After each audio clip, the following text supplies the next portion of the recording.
Olá pessoal, tudo bem? Meu nome é João Paulo, eu sou professor de Química e Programação no Colégio São Francisco e eu venho hoje dar para vocês umas dicas, no nosso Minuto Enem, sobre Química Orgânica. Bom, essas dicas são iniciais, para o aluno aprender a interpretar os compostos orgânicos que são colocados numa prova, Porque dependendo da questão, às vezes eles colocam um composto bem complexo, porém a resposta é simples. Basta você interpretar aquele composto. Então, as dicas que eu trago para vocês hoje são umas dicas iniciais para você aprender a interpretar os compostos orgânicos que estão e estarão nas provas de vocês. As três dicas são que todo candidato deve saber para responder questões do assunto. Classificar as cadeias de compostos, classificar as grandes cadeias de compostos orgânicos, identificar as funções presentes e relacionar com suas propriedades, e identificar e classificar os carbonos presentes na cadeia. Então, são essas três dicas que eu vou trazer para vocês hoje, nesse vídeo, para vocês interpretarem, que com essas dicas vocês aprendem melhor a interpretar melhor um composto. Primeiro, com relação à classificação. Nós temos as cadeias que são aromáticas e as cadeias que são alifáticas, que é aquelas que não são aromáticas, aberta ou fechada, só não são aromáticas. E as cadeias que são aromáticas, nós vamos classificá-las de forma separada. Primeiro, vamos começar com as cadeias que são alifáticas. A primeira classificação delas é com relação se a cadeia for aberta ou fechada. Cadeias abertas são aquelas que não formam ciclos. Por exemplo, aqui nós temos CH3, CH2, CH3 abertinhos, sem formar nenhum ciclo. E aqui as cadeias que são fechadas, cíclicas ou alicíclicas, que são aquelas que os carbonos das extremidades se encontram formando um ciclo. É importante também vocês lembrarem que as terminologias, aberta ou acíclica, significa que são abertas, fechada, cíclica ou alicíclicas, são todas aquelas que são fechadas não aromáticas, Elas são fechadas, mas não são cadeias aromáticas. A segunda classificação com relação à presença ou não de ramificações, Normal é quando não apresenta nenhuma ramificação, Por exemplo, aqui CH3, CH2, CH3, nenhuma ramificação, nenhum. Ou CH2, ou CH2, CH3, nenhuma ramificação, aqui fora da cadeia principal. E ramificadas são aquelas em que apresentam ramificações. Por exemplo, aqui, a cadeia principal é essa daqui, apresentando diversas ramificações, Diversas ramificações, diversos CH3 aí, que estão ramificando da cadeia principal. E, portanto, essa daqui é uma cadeia ramificada. Com relação à presença da insaturação, saturadas são aquelas que somente possuem ligações simples e insaturadas são aquelas que apresentam ligações duplas ou triplas, entre carbonos. O que é importante frisar com relação à insaturação, A cadeia está saturada ou não? Toda cadeia, para ser insaturada, a insaturação tem que estar entre carbonos, Igual C dupla C, C tripla C. Se a insaturação estiver entre um carbono e um oxigênio, não conta. Se ela estiver entre um carbono e um nitrogênio, não conta. Ela deve estar necessariamente entre um carbono e outro carbono, E estes carbonos, todos dois presentes na cadeia, Então, a insaturação deve ser entre carbonos para que esta cadeia seja classificada como insaturada. Aqui, no caso, somente ligações simples, portanto, ela é saturada. E com relação à presença de heteroátomo, a mesma coisa. O heteroátomo deve estar entre carbonos, ele não pode apenas estar presente na cadeia, como aqui, por exemplo. Essas duas cadeias são cadeias homogêneas. Apesar de possuírem o nitrogênio nessa e essa aqui o oxigênio, esse nitrogênio não está entre carbonos, Ele está de fora dos carbonos. Então, é um heteroátomo, portanto, não está entre os carbonos, Aqui é a mesma coisa, ele não está entre carbonos, ele está presente na cadeia, aqui ele está presente na cadeia e está entre carbonos, CH3, CH e o CH3 aqui, ele está entre os carbonos. E, portanto, esta é uma cadeia heterogênea. Então, com relação à insaturação e à presença de heteroátomo, a mesma coisa. A insaturação tem que ser entre carbonos e o heteroátomo também tem que estar entre os carbonos, né, para ser considerado uma cadeia heterogênea. Aqui no caso existe a presença de átomos que são diferentes de carbono e hidrogênio, porém eles não estão entre carbonos, eles estão isolados. E aí não é considerado uma cadeia heterogênea, sim homogênea. E com relação às cadeias que são aromáticas, classificamos elas como mononucleares e polinucleares. Sendo as mononucleares aquelas contendo apenas um anel aromático e as polinucleares possuindo 2 ou mais anel aromático, né?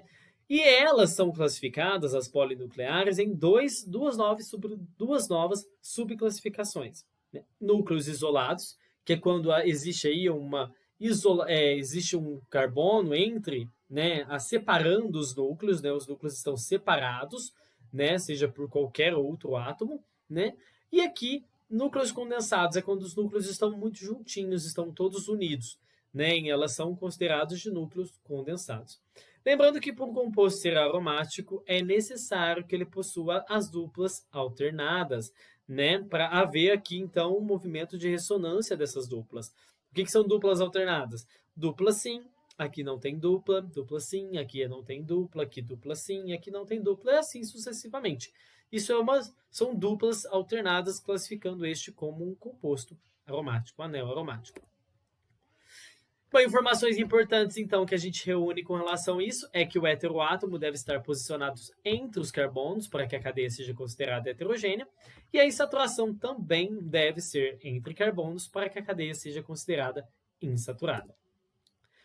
Identificar as funções e relacionar com as suas propriedades, né? Às vezes a gente sente muita dificuldade quando se depara com uma estrutura como esta, por exemplo, do Taxol, que é uma estrutura bem complexa, contendo diversos átomos e diversas funções também.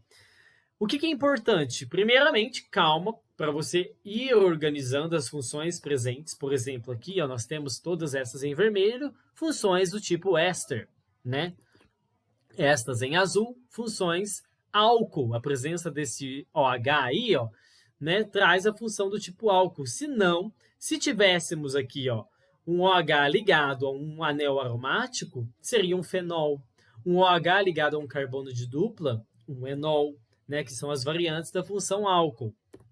Temos também aqui no anel em verde a função do tipo amida, né, C-O nitrogênio, né, classificando a função amida. Se o nitrogênio estivesse ligado aqui, por exemplo, né, em qualquer outro local, seria uma função amina, né?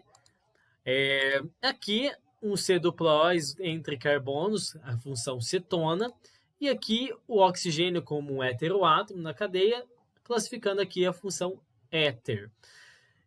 Outras funções, por exemplo, o ácido carboxílico e o aldeído não foram destacadas aqui nessa substância, mas também são são funções de grande relevância, né? Agora, com relação a identificar somente a função, às vezes não é necessário. É necessário você também lembrar de algumas propriedades específicas das funções. Por exemplo, a função éster, ela tem características de aromatização, né? Então, por exemplo, os grandes aromatizantes, a maioria dos aromatizantes, na verdade, são compostos pela função éster, né? Então, às vezes, saber essas informações e relacionar essas informações com as funções orgânicas presentes na molécula já te leva a determinados resultados positivos, né? Dentro da interpretação de um composto orgânico. Outra coisa, a presença de oxigênios, né, de OH. Às vezes você tem uma cadeia composta de um esqueleto carbônico de CH, de carbono e hidrogênio, e lá na pontinha tem um OH. Lembrar que a presença desse OH ali já confere aquela parte ali da cadeia, né, uma determinada polaridade, ela já vai ter então determinada interação com a água, né, interação com substâncias que são polares, né, só por esta parte ali ser polar, que é o caso, por exemplo, do sabão, né, o sabão ele tem seu esqueleto carbônico formado de carbono e hidrogênio, e lá na ponta ele tem, né, a sua parte que é polar, né? E ali essa parte polar se relaciona com a água e a outra parte, que é a polar, se relaciona com a gordura, e assim ocorre o processo de higienização e de limpeza, né? Então, lembrar da presença dessas funções e também das características que elas carregam é importante. Porque dependendo, às vezes, sabendo que, você tem essa presença desse OH ali, já sei que ali tem aquela parte ali daquela molécula é polar, então pode ser ali que esteja o problema, então pode ser ali que esteja a solução da questão. E é isso que é importante, o aluno não somente identificar a função, mas também identificar e relacionar com a possível característica que ela pode estar conferindo àquela molécula. Por último, identificar e classificar os carbonos presentes na cadeia, né? Carbono primário, secundário, terciário e quaternário. A primeira classificação que é a relação com a quantidade de carbonos que cada carbono está ligado. Vamos lá, carbono primário são todos aqueles ligados a apenas um carbono. Então, por exemplo, este daqui é um carbono primário, né? Este daqui é um carbono primário. Os vermelho aqui, carbono primário. O do meio, em preto, não, porque ele está ligado a 2 carbonos. Portanto, ele é um carbono secundário, que está ligado a 2 outros carbonos, né? E carbono terciário? Aquele ligado a 3 outros carbonos. Este carbono em vermelho aqui é um carbono terciário. Os demais carbonos aqui, ó, são carbonos primários, os em azul. Por quê? Porque eles estão somente ligados a um carbono. Este ligado a um, este ligado a um e este ligado a um. Não é a quantidade de carbonos que ele está ligado da cadeia, e sim a quantidade de carbonos que ele está ligado diretamente. Por exemplo, esse carbono quaternário aqui. Só este aqui é o carbono quaternário, porque ele está ligado a 4 outros carbonos. Os demais, em azul, são todos carbonos primários, porque cada um está ligado somente a um carbono, né? Mas este carbono aqui, aí, às vezes surge a dúvida, este carbono está ligado a outros 4 carbonos. Não, diretamente ligado a um carbono, que está ligado a outros 3, né? O que a gente conta é o que está diretamente ligado, né? Então, este é o quaternário, os demais são todos primários. E outra classificação, né, com relação à hibridização do carbono, né, que rege aí a sua geometria e a determinados ângulos de ligação, né? Carbonos que somente realizam ligações simples possuem hibridização do tipo sp3, né? E, consequentemente, geometria tetraédrica. Lembrando, essas ligações simples aqui podem ser tanto com hidrogênio, quanto carbono, quanto oxigênio ou quaisquer outros átomos. Não interfere. O que interfere é se a ligação é simples. Porque no caso de ligação dupla, apenas uma ligação dupla e 2 outras simples, a hibridização é do tipo sp2. E a geometria, então, portanto, trigonal plana. Então, apenas uma ligação dupla, sp2. E quando tem 2 ligações duplas, ou uma tripla e uma simples, hibridização do tipo sp. E, consequentemente, geometria linear. Lembrando que o carbono sempre realiza 4 ligações, então aqui no caso ele vai ter 4 ligações simples, aqui 2 simples e uma ligação dupla, aqui uma tripla e uma simples, e aqui 2 duplas, né? Todos esses somando 4 ligações, né? Bom, para a gente classificar aqui nessa cadeia, então, a presença de carbonos secundários, primários, terciário ou quaternário, observamos que todos os carbonos dessa cadeia, por mais que seja uma cadeia bem elaborada, são primários. Por quê? Porque todos eles estão ligados somente a um carbono, né? Carbono a carbono, esse daqui ligado a esse daqui ligado a esse aqui é um átomo de nitrogênio, não conta. Nitrogênio, não conta. Né? Aqui oxigênio, aqui oxigênio, aqui oxigênio, aqui oxigênio. Então, todos estes são carbonos primários. Por mais que a gente observe a estrutura e ela é extremamente elaborada, todos estes carbonos da estrutura são carbonos primários. Com relação à hibridização, todos esses carbonos da extremidade, da carboxila, né, são todos de hibridização sp2, porque eles têm essa C-O aqui. Já os demais carbonos, todos têm hibridização do tipo sp3. Este daqui, ó, C do com carbono, carbono com hidrogênio, hidrogênio, nitrogênio e outro carbono. Somente ligações simples. Aqui, somente ligações simples. Somente ligações simples. E assim, em todos os demais carbonos, todos somente realizam ligações simples. Portanto, todos têm hibridização do tipo sp3, né? E geometria tretaédrica.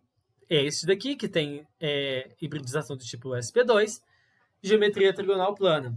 E os que aqui no caso não possui nenhum com hibridização do tipo sp. No caso, nenhum com geometria linear. Se este daqui realizasse uma dupla ligação, duas duplas ligações ou uma tripla, ele então teria a hibridização do tipo sp. Com as informações importantes que a gente reúne com relação a isso, é que o carbono realiza sempre 4 ligações. O carbono primário está ligado somente a um carbono, assim como o secundário a 2, o terciário a 3, o quaternário a 4. Existem 3 tipos de hibridização.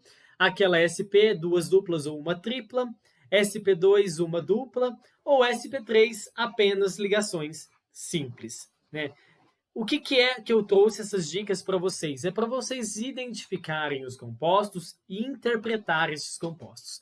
Mais para frente, nós vamos aprofundar no estudo de química orgânica e trazer para vocês assuntos como, por exemplo, isomeria, que também cai no Enem, reações orgânicas, que também cai no Enem. Mas para você entender isomeria, para você entender reações orgânicas, é importante que você entenda e saiba interpretar os compostos que estão sendo colocados para vocês nas questões.